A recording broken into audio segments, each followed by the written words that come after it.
Hello, we are Tajah Shaw, and Rachael Collins, soul sisters at heart. somatic psychotherapists and teachers by trade.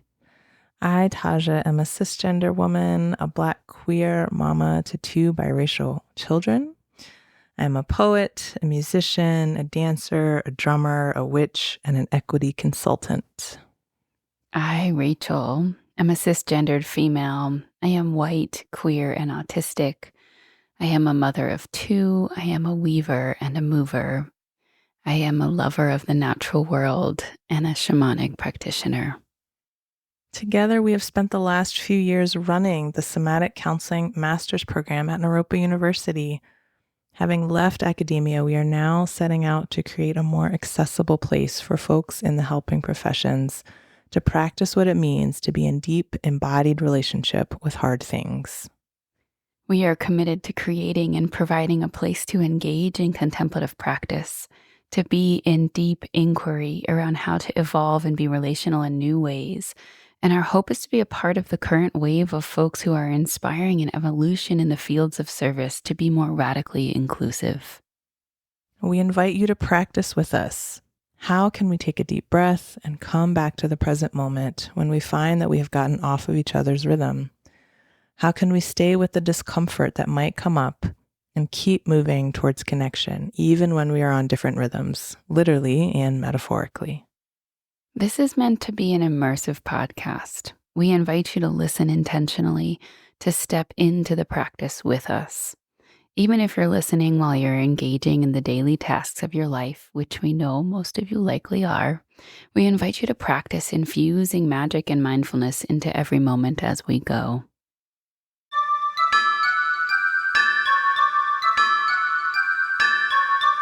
So I think I just want to say hi. Hi. Hello. As we begin this episode, Tajah, I want to bring our listeners along with how we actually set our context to dive into our conversations. And so, because you all are listening and not seeing and not with our prep, one of the things that Tajah and I do before we enter into this podcast, which we're trying to invite listeners to be contemplative with us, to be and practice your embodiment as we listen, is we drum. Mm-hmm. We drum and we practice what it means to oscillate in and receive the present moment information in our bodies, but also for me as a shamanic practitioner and as a human who orients to the natural world and to ancestors and to an animistic, excuse me, an animistic view of spirit. One of the things that I do is I ask the spirits who are ready and willing to be in a helpful partnership with me to show up. I disclose what we are up to, and then I listen. And so entering into this conversation, there's a container, not a container in a closed container, but a setting up of the space. So for me, the natural world and the elementals are endless resource for me. So I've lit a candle and I'm sitting in my office space that I've surrounded with different elements from the natural world. Then bringing in the drum and rhythm really supports me. And I'll invite you, Tajah, to share your perspective on this. But for me, the rhythm of the drum invites me deeper into my body. It's a part of my contemplative embodiment practice, but it's also a practice of how I begin to open up to receive to the vast web of context that surrounds us, not just in what is seen. Mm-hmm. So, yeah. What about you? Yeah. So we do sometimes drum together. Today I chose not to drum and just to move and breathe and be in not stillness, but a little bit more stillness, just because I'm coming in with a little bit of a tender heart already today, which feels okay, like feels manageable. But yeah, I'm like noticing I'm really there's a hawk outside my window. Oh, it just flew away. Well, there was a hawk outside my window and it's snowing outside. I'm like, okay, orienting myself to the color of the sky and what I can see and the trees. And so that's kind of how I'm like arriving and helping myself arrive today. Yeah. So we've had as we do with these conversations, a little bit of a um, pre-conversation about what we're going to talk about today. And the way I would describe the topic, Tajah, and I'm interested in how you would language it as well. But for me, it's the topic of how how do we, as helping professionals, really sink into, receive, explore, express what our medicine is, what our gifts are, um, and medicine in the sense, and gifts in the sense of like what authentically comes from our heart center. Not only like what are we really skilled at, right? But what and how mm, does our humanness inform what can come through and be an offering, right? Be an offering to our clients, be an offering to community, be an offering to relationship, business partnership, romantic partnership, whatever way we want to look at it. Mm-hmm. Yeah, yes. Yes. I I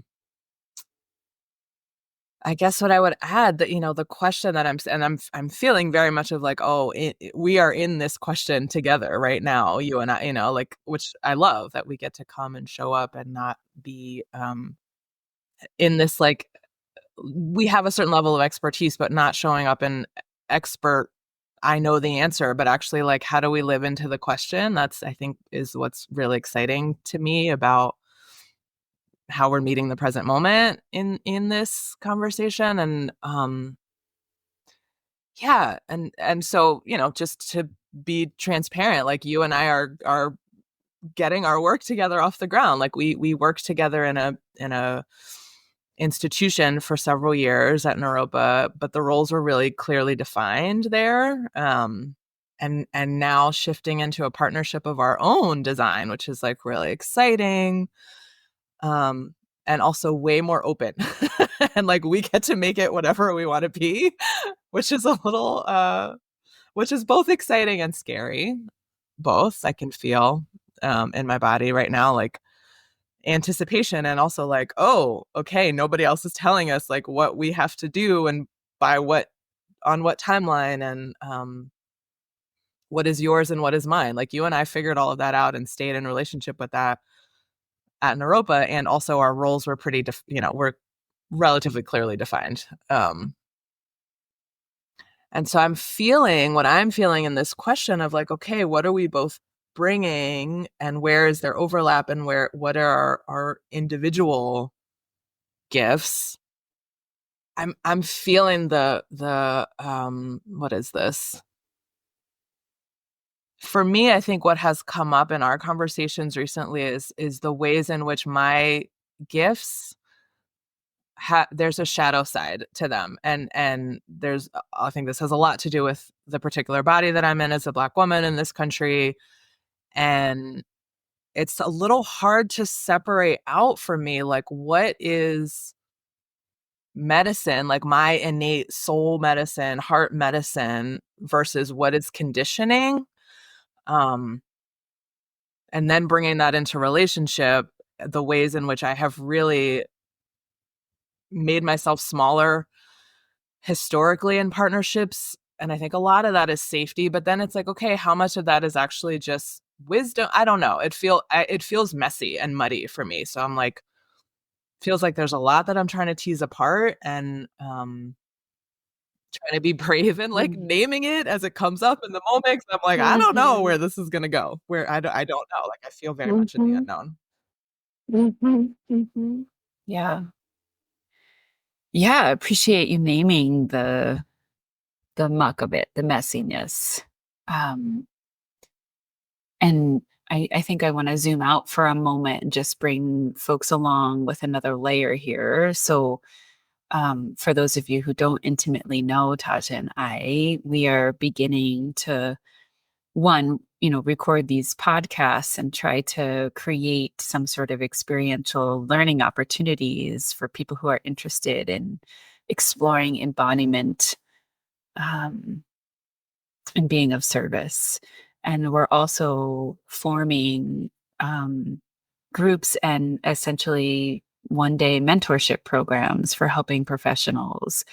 And within that exploration, because I think we are looking to form mentorship or create a mentorship program that weaves together the interpersonal, that weaves together our differences, that weaves together really looking at the helping professional role in a decolonial way, decolonized way.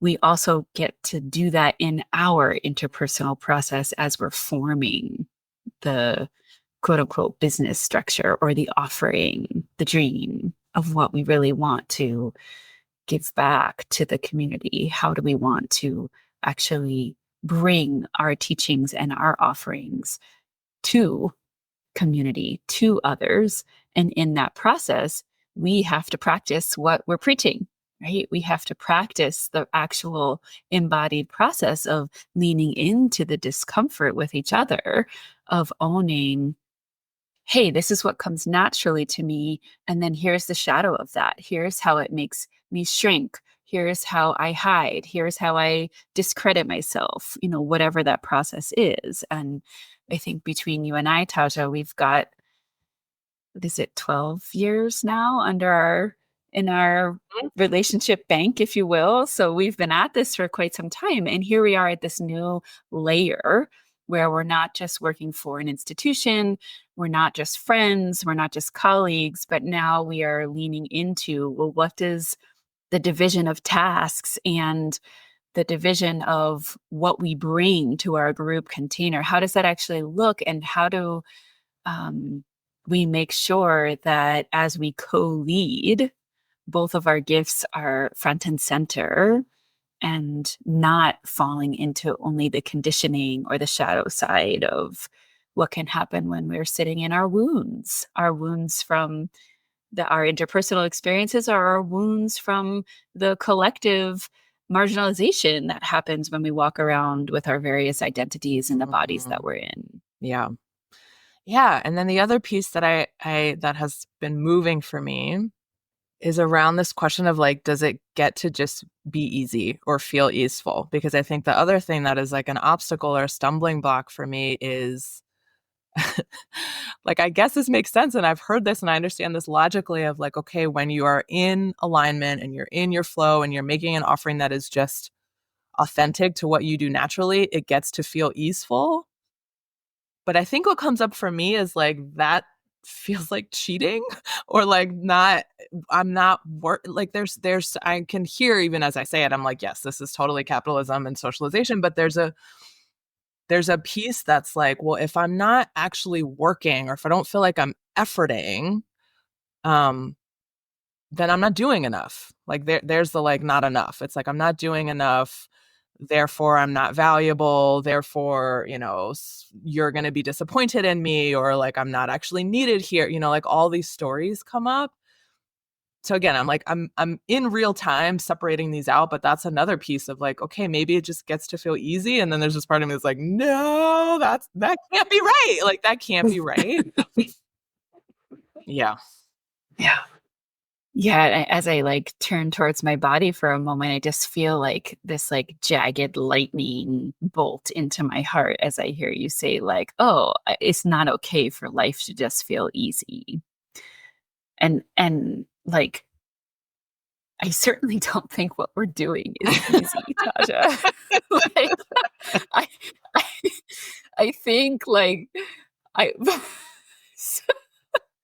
just, just to be my blunt self. Like but I think what makes it feel, at least for me, what makes it feel more easeful is that what I am placing the effort towards is something that I'm deeply passionate about. That is a part of what I feel the world needs Mm. more of.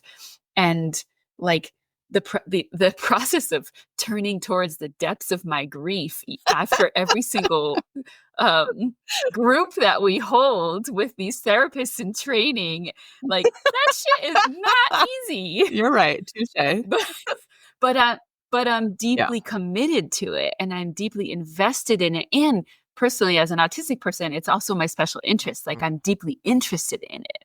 It's where I believe my medicine lies, right? So the efforting Mhm. is in alignment with what matters to me, which I think for me makes the Yeah. flow feel more easeful, but not that it's Yeah. without discomfort or without hardship, or that it just feels like lovely and Totally. playful in every No. moment. I'm like, oh, this is grit. This Mhm. work is Yeah. grit. Yes, that's true. I'm like, I can feel the grit right now.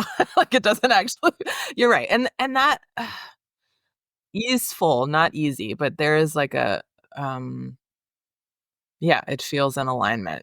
Yeah, I don't know. It doesn't feel like work in the way that I'm used to conceptualizing work. Uh, hmm yeah. hmm Yeah. Right. Right.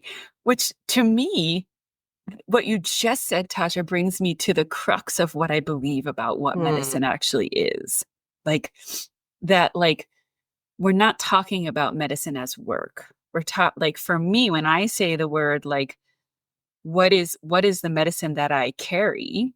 Like, what I'm actually saying is this is something that I came into the world, and I'm aware I'm bringing in my belief system here, but like, this is what I believe. Like, I came into the world Mm. carrying my medicine, and it's been hidden and traumatized and pushed to the side by capitalism, by my own interpersonal trauma, by all the different things that I've experienced in the world. Also, living in a society that doesn't make space for, in the United States, then I would say the dominant way of behaving is not what's your medicine, then go out and offer that to the world. It's what can you build skill Right. about and then make money, right? So to me, the refinding of the medicine is actually weeding weeding through all the bullshit that's clouded me to see what I actually already carry. Mm.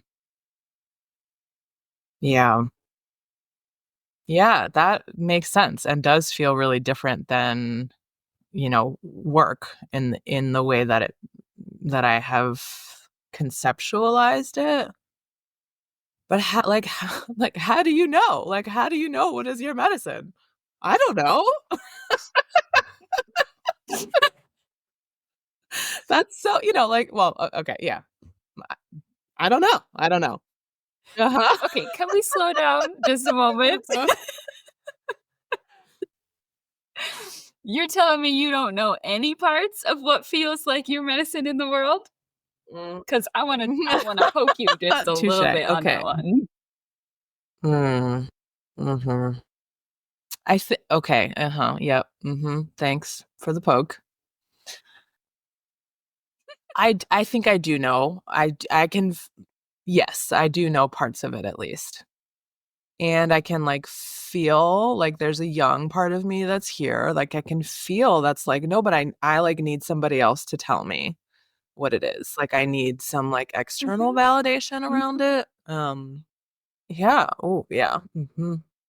Oh, yeah, and the grief and it's, like, right there. Like, I can feel it right there at the surface, right in my heart center, and, yeah, yeah.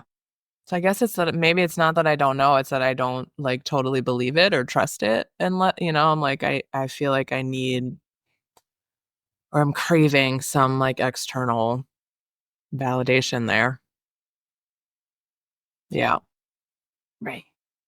I think, like, what comes up for me in witnessing your process here, Taja, is like, it seems like we're touching not just your wound, but Mhm. a collective wound, right? Like how many people growing up in the United States do you know go through various ceremonies or rites of passages where they have the elders or the community members Mm, reflect back to them what your medicine is, how mm. you're seen without having to effort, who you are without having to I effort. didn't get that. I I didn't don't, get that. no, I definitely didn't get that. I can't think of even, I can't even imagine what that would, I guess I can imagine, but I'm like that.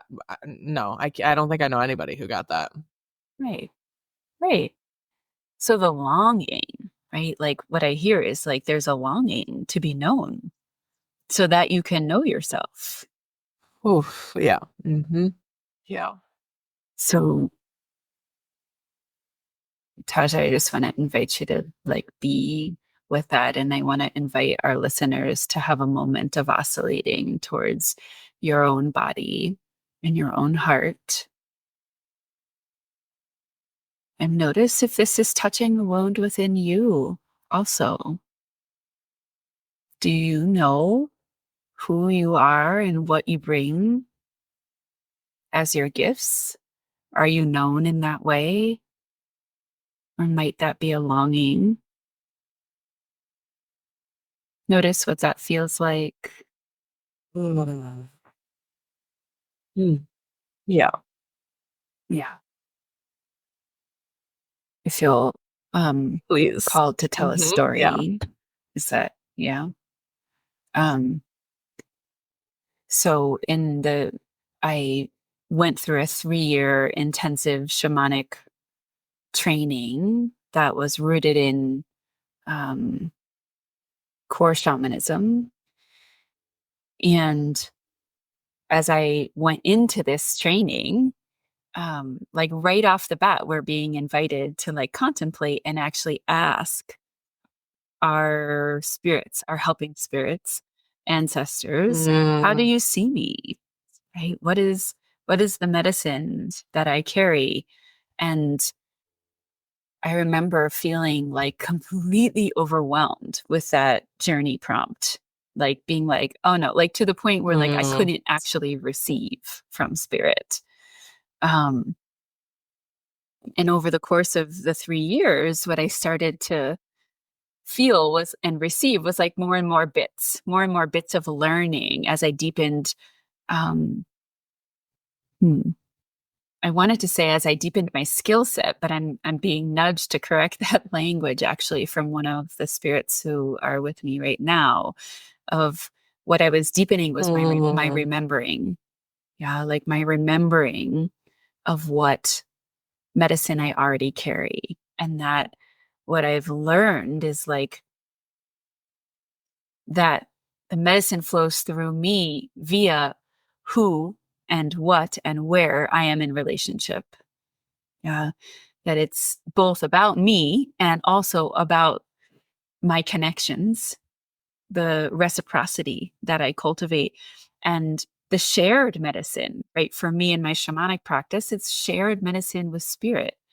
I have to say that it also, that medicine, that shared reciprocity and receiving is also present in my therapeutic work. It's inseparable for me at this point. But in the beginning of these 3 years, I had this like reaching, like the like reaching grasp towards, well, what is it that I need to learn? What are the skills that I need to cultivate to like deepen my offering, to find my alignment in what I'm offering?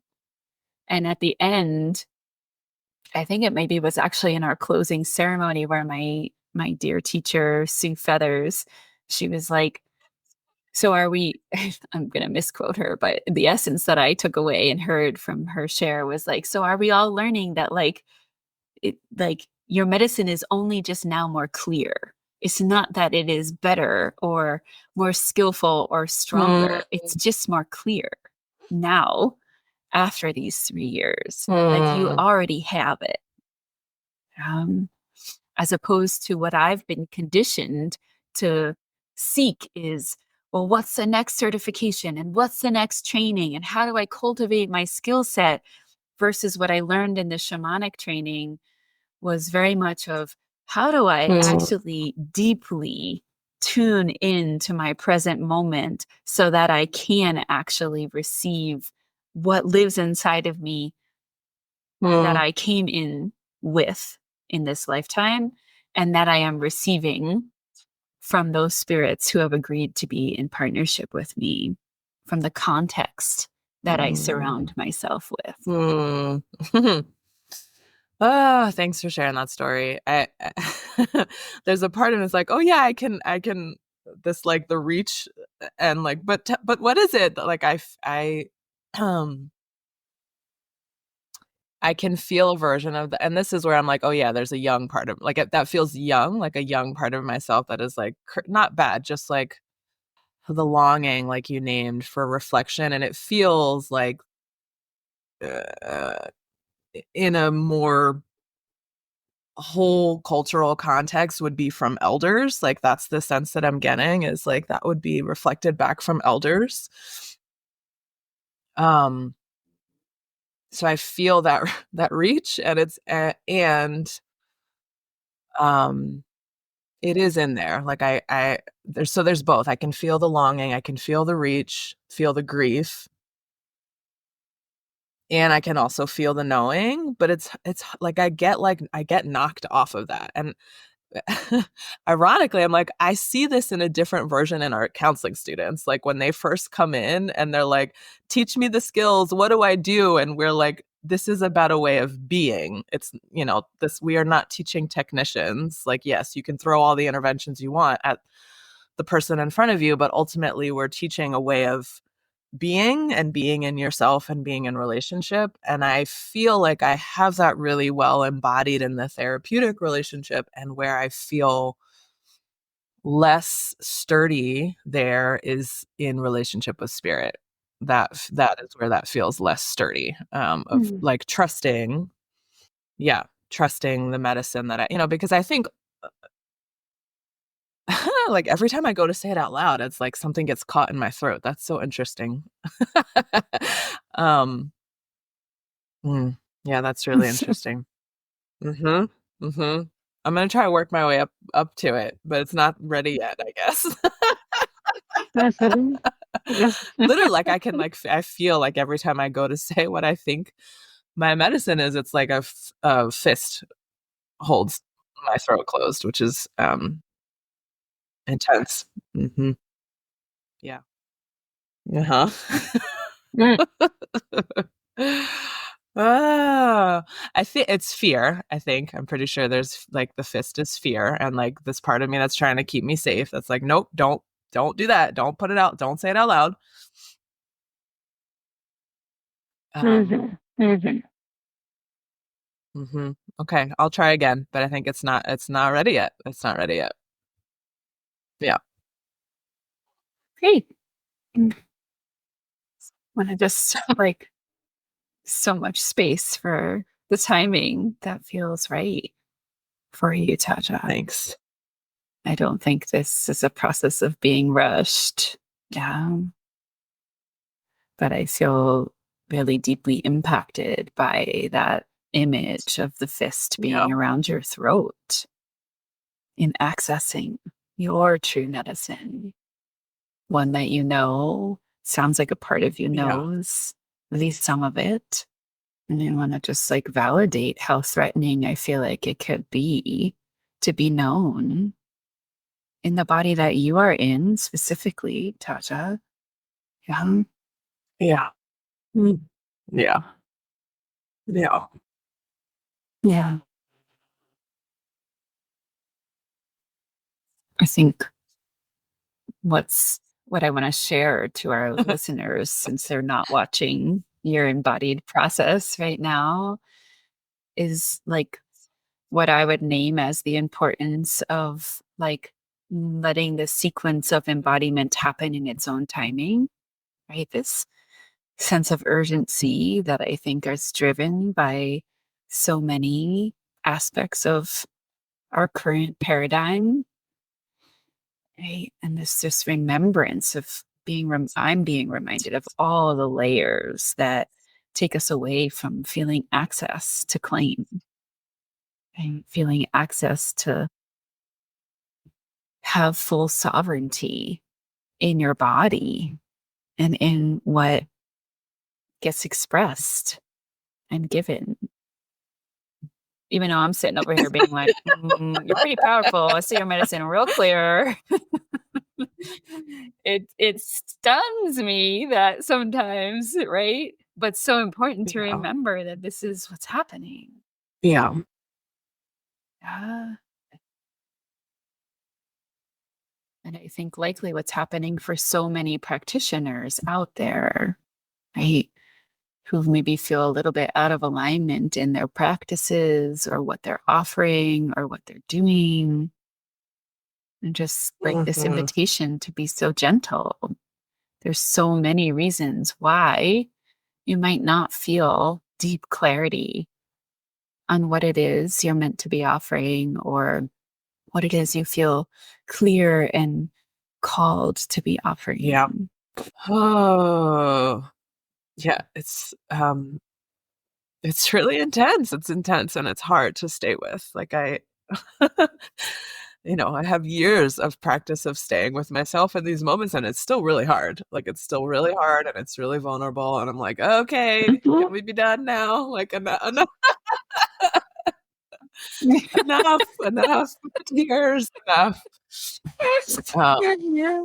and it's here, it's here. Mhm. So trying to be gentle with Yeah. myself and just like let it be what is true. Um, yeah. Yeah. Like when I get stuck, these moments of like trying to say it out loud and get stuck, there's this really loud voice that's like, how dare you? Yeah. Yeah. Mm. Wow. Mhm. Oh, yeah. Yeah. Yeah. I'm also just like tracking that you're having, in my perception, a deeply Uh-huh. vulnerable Yes. process while we're recording a podcast. So, full invitation to for us to like on the spot create a safe word of like, and we're moving, Yeah. right? Because sometimes we need to process our shit when we're feeling not as exposed. Yeah. So I just, for those of us who are also listening too, like notice what it feels like to be in the presence of vulnerability and big feelings. Yeah. And can you actually come back to yourself? Yeah. Come back to what is moving inside of your own body as you listen to our process today. Yeah. Um, I mean, ironically, or maybe ironically, maybe just perfectly, just what's true is I think actually this is part of it. For like this is actually part of it is um oh gosh, oh it's still there. Okay, that's okay. You get to be here. You get to be here. I think what is part of my medicine, which I'm yep, just gonna let it stand, just gonna say it. Um is actually this like this right now of like being deeply in the human um mess. Like I think what is true about me, and it's weird to say this out loud and uncomfortable to say this out loud, but I think what is true is that I have always been a person who walks around with my heart like really, really open. Um, and that's a hard way to be in this world and the body that I'm in, especially, but just generally, like that's a really painful way to be in the world, but it has always been true. mhm. Um, ooh, um, and I know that when I am feeling like when things are feeling most easeful, in my life and in my work is like when I am in that with other people, like when I am in the open-heartedness and the bigness and the messiness and like, yep, I'm right here with you. And I love you, like there's like I love people really deeply, like really deeply. And that feels like yeah, it's just like a really uncomfortable way to be in the world when there's so much violence and like walking around with an open, and of course I have my defenses and my strategies and ways to like put armor on, but I think what is like true at my core is that I just like love people really, really deeply and move through the world with a really open and big heart. Yeah. So this is like, okay, I'm doing it right now. Like, oh fuck, here it is. Uh-huh. Yeah. Yeah. Yeah. I Yes. feel things. I mean, I know I'm not alone in this. It's not like unique to me, but I feel all the things all the time really deeply. Yeah. Yes. And just to reflect on what's happening right now, Tajah, like you being willing to offer that both to me and to whomever might listen to this one day, like to me, that's the offering of the open heart, right? Like the impact I feel in my own body is like, wow, like thank you for letting me see your tenderness and your bravery of naming the fear, of naming the sensation in your body, and like sitting in silence and feeling and wiggling, and who our audience can't see what I'm seeing, right? But letting your body, the wisdom of your body, actually bring me and our listeners deeper into connection, both with you, but also how that reality lives within us. Those of us who maybe don't walk around with such open hearts as our gifts. Yeah. Oh, thanks for saying that. Yeah. Yeah. Mhm. Ooh, okay. And I'm like, okay, now think, move, feel, come back to my body. Yeah. Finding your breath, finding your feet on the ground, orienting yourself to the room that you're in physically. Uh,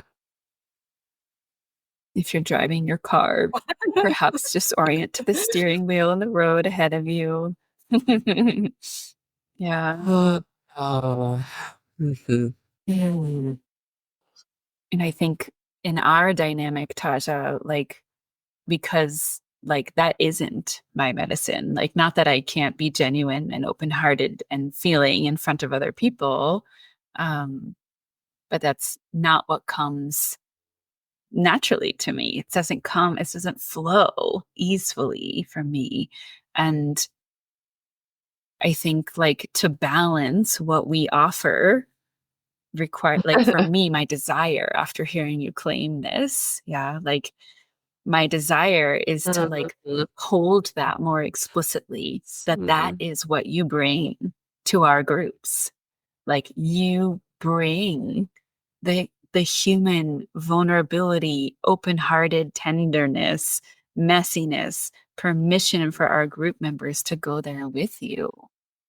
Yeah. Yeah. Yes. And those aren't necessarily qualities that are rewarded and valued in our current No. capitalistic economy. Right? So as we start to think about our business structure and what we're offering and how we are actually co-facilitators, right? Co-owners, co-founders of soul embodied connections. Yeah. How, like for me, I'm like, oh, knowing that your medicine isn't one that is automatically valued and rewarded economically. How do we put that more front and center? How do we bring that in more explicitly and weave it in in all moments, whether we're in our own interpersonal process or whether we're talking about our marketing materials, right? Like, Yeah.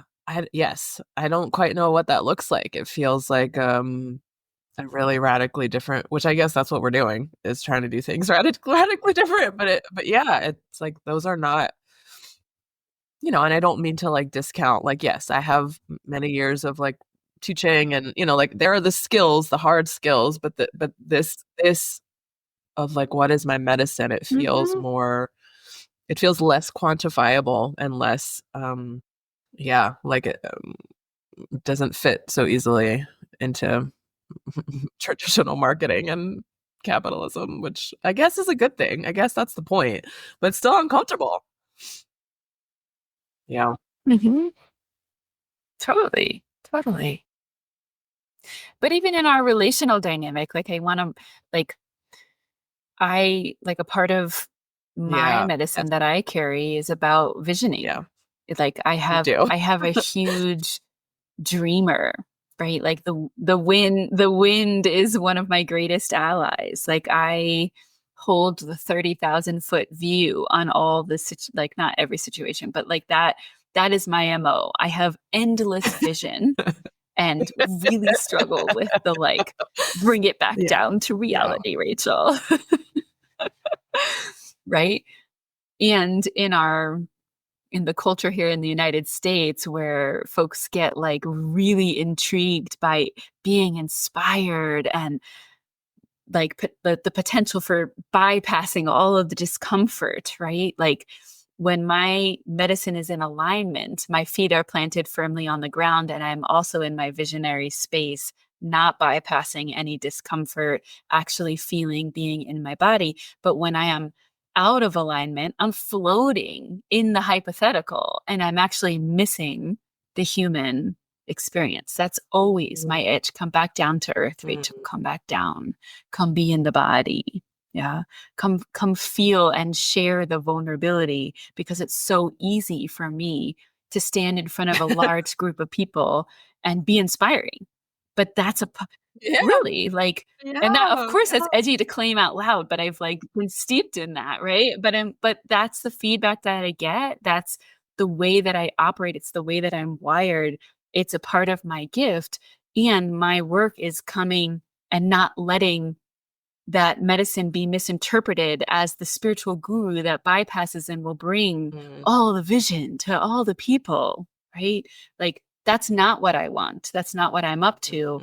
But when I'm out of alignment, that's the risk for me. Yes. Particularly in the body that I walk around in, right? Being a stereotypically attractive white woman, femme presenting, like this is a perfect setup. I'm just primed to be perceived in that way. So without knowing all those layers of complexity, I'm just going to go, whoop, let me just float away and just bask in all of that lovely, seductive feeling of how people perceive my medicine, versus working the edge of the medicine, which is to actually honor that what flows through me is not from me only. It's what people experience from me is what I effort in terms of my connection to spirit. What you experience as inspiration is the flow that comes through me in my connections to my ancestors, to my guides, to my feet being planted firmly on the earth with a candle and the element of fire being in front of me. It's not me, right? It is me, and it's also not me simultaneously. And in our dynamic, because we have these differences in our medicine, I think the risk is me floating into the visionary space and you forgetting what the medicine, or us forgetting, or the world forgetting this tenderheartedness, this open-heartedness that comes with you, because we're conditioned to value the, woo, look at that. And I don't want that to happen in our partnership. That's not what I'm interested in, because when I facilitate without you, I'm like, oh shit, let me bring it back down. That was really intense. And then you come back to the room and I'm like, okay, here we are. Balance. I don't want to do this without your medicine, is what I'm trying to say. The medicine of what we offer together is in the honoring of both the beauty and the shadow, the risk, whatever, the other side of it, so that we can honor all four of those parts, right? The of 2 parts of mine, 2 parts of yours, and how do they actually come together in a partnership that doesn't pretend that we're not different? Yeah. Yeah. Mhm. Which, like, that feels really good. Like, that feels really good.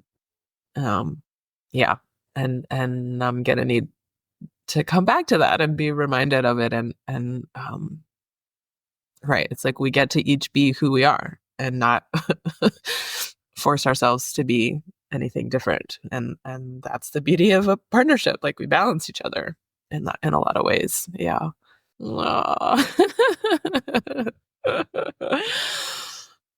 Oh, thanks. Thank you for saying that.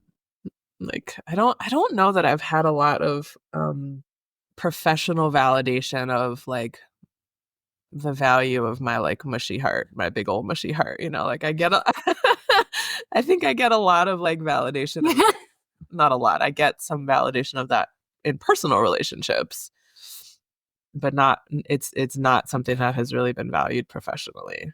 Even though it definitely helps me as a therapist, I'm like, for sure, but that's not, yeah, I don't know, it's not usually in the forefront or, like, something that gets named as medicine or as a strength. I mean, I'm just sorry. I'm like being reminded of when we were recently at the ADTA conference, and we're like, seeing all these years upon years of students, and I gave all of them everybody, are like, walking, big they're ol' walking hugs. right up to you. They're walking right up to you, and they're giving you, like, the biggest hug, no questions asked. And then they're looking at me and they're like, can I hug you? Gosh. And I know I have to be mindful about that because I'm like, yes, I will sweep people up in a big old hug, and I need to be mindful of sensory, and not everybody has touch as such a strong love language as I do. But yes, it's true. I'm like, I deeply, deeply love all of our students, like, deeply. And when I see them, I'm like, oh my gosh, hi, that's, I can't help it. Yeah. Right. And what I want to offer to you, Tasha, is that, like, what I see in that is that students learn from you because of that love. Right? And they don't learn from me because of that love, because they're not feeling that but from just me. not. Yeah. Sure. Yeah. Right. But that's my point, Taja. Like, they're like that, you letting that medicine. I mean, I hear you. I'm like, okay, let's be mindful of, like, the power position that you're in as a teacher, and not just, approaching.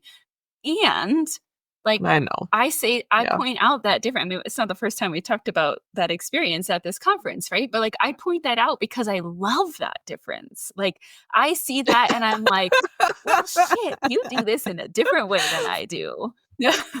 Yeah. And that does not come from a place of criticizing my own way, though. Like, I'm like, oh yeah. Well, I mean, of course I have moments of wondering, like, ooh, am I too cold? Like, should I warm up and open that up? And then I come back to, like, no, actually, like, I'm not a hugger, right? Like, my dear client offered this language to me the other day where it was like, I want you to hug me, but I don't want you to touch me. Yeah, like, that's my experience around hugs. Like, it's not a relational, it's not that I don't want the relational piece, but touching me is an incredibly intense experience for me in my body as an autistic person. Right. So it's not about relationship for me. It's about my sensory system. When I come back to that truth, I can deeply own my medicine, right? That is different than what you offer your students. Yeah.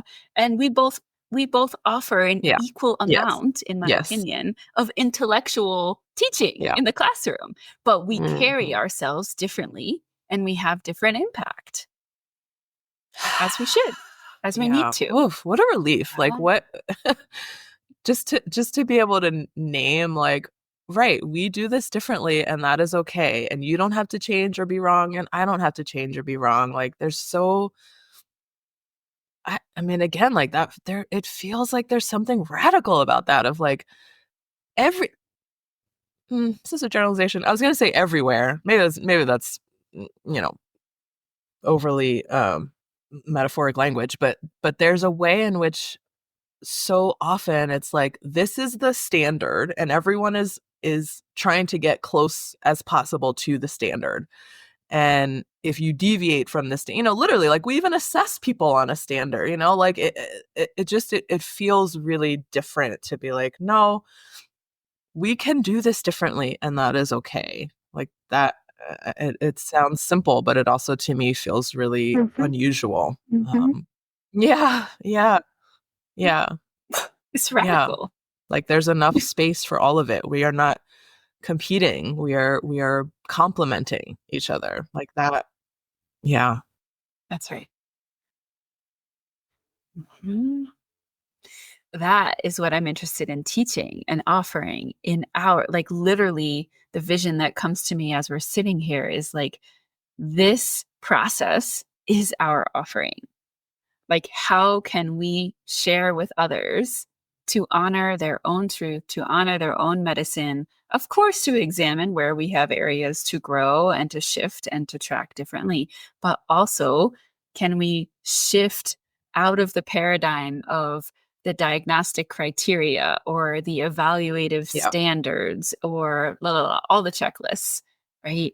And broaden or be more inclusive to those who deviate from one another, from a checklist, from, right? How do we actually move out of the linear, right? And more into uh language. It's like being shown to me as um like a broad circle of holding. So to our listeners, some like food for thought. Yeah. Like perhaps there's an opportunity for you to spend some time contemplating, journaling, moving through, like, what do you know about your medicine as you are, as you've come into the world, as what feels most easeful and natural for you, whether it be in the context of your professional role or just anywhere in life, and what gets in your way of sharing that, of owning that, of letting yourself be known in that way to yourself and with others. And what comes up in the body, right? As you gave us such a beautiful demonstration today of Tajah, right? Like the what comes up in the body as you start to make contact with your medicine, of what there is likely a sliver of you that knows in Yeah. some way. Oh, yeah. Big stuff. Big stuff. Mm-hmm. Yeah.